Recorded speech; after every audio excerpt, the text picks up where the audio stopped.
So this video is example 3.5 noise. Actually, I've tried earlier and it is so cool.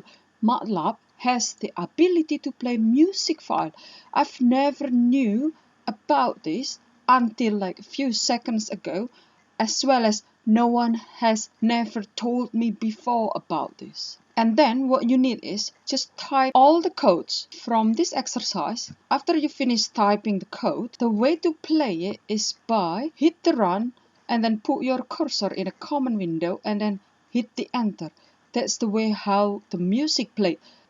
So if I want to run it, on the command window, I just type open and handle.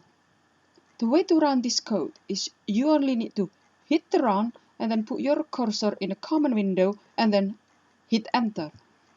So because I only want to run this section,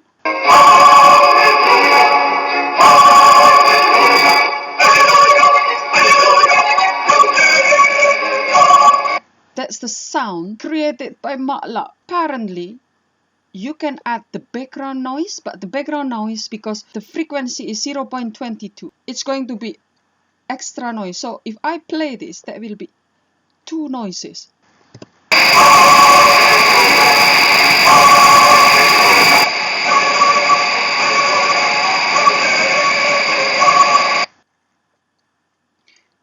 And then, because I don't want the second one, because it's a double noise, so I don't really want that. To show the plot for the first 200 data points, right, this is the code. And then if I hit run cursor in command window, press enter, see, this is the plot. Actually, it's so cool. Anyway, this is a good experience for me, and I'm sure if you try it, you will be amazed by it.